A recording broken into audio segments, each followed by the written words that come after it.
Magandang araw po sa inyo lahat. Ito po ay isa pang report na aking ginagawa upang malaman ng taong bayan kung ano na ang nangyayari tungkol sa mga flood control na kaso na naging iskandalo. So ito na po mga kaibigan, parang may inilabas ng mga warrant of arrest para sa mga sangkot nitong flood control program, no? Flood control corruption.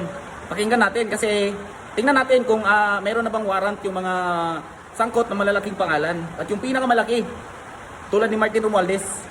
At kung ano ang mga ating nagawa upang mapanagot ang mga may kagagawan nito. Kaya nais kong i-report na ang ombudsman nagpormal nang naghain ng kaso laban kina Saldico at iba pang 17 individual batay sa mga ebidensyang iniakyat ng ICI at saka ng DPWH. Hindi po ito haka-haka, hindi po ito kwento. Ito po ay tunay na ebidensya. At ito po, para hindi ko na babasahin, pero makikita naman ninyo sa phone ninyo, ito yung listahan ng may arrest warrant na. At ang susunod na hakbang, ay wala nang paligoy-ligoy pa, ang ating mga otoridad ay siyempre papatupad na nila itong mga arrest warrant na ito. Aarestuhin na sila, ihaharap sa korte at pananagutin sa batas. Walang special na pagtrato, walang sinasanto. Ako ang nagsimula nitong lahat. Ako ang magtatapos.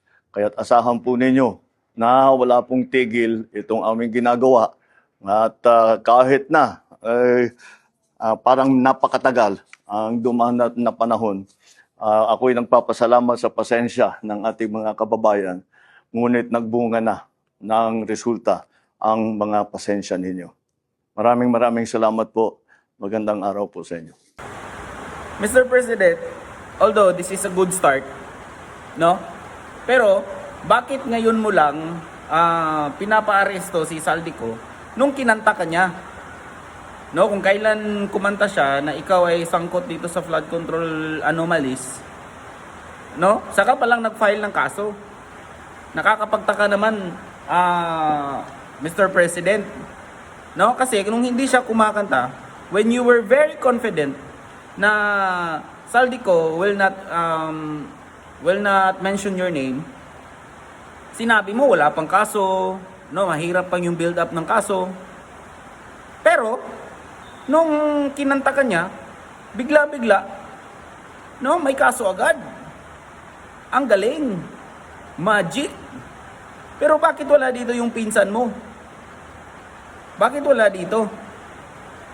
Di ba ngayon, lumabas sa balita ngayon, doon sa Palawan, nung naging caretaker para dito si Bonjing, si Martin Romualdez. No? Marami pa ng flood control doon na anomalya. Grabe pa ng corruption doon. Siguro takot ka na asuntuhin yung pinsan mo kasi nga baka ituro ka. No, sinasabi mo kung saan patungo o kung saan ituturo ang ebidensya, kung sino ang itunuturo ng ebidensya, doon kayo papunta. Ang problema ngayon, nililiko mo, Mr. President. No? Maniniwala lang ako sa'yo pag may warrant of arrest na nakapangalan sa'yo.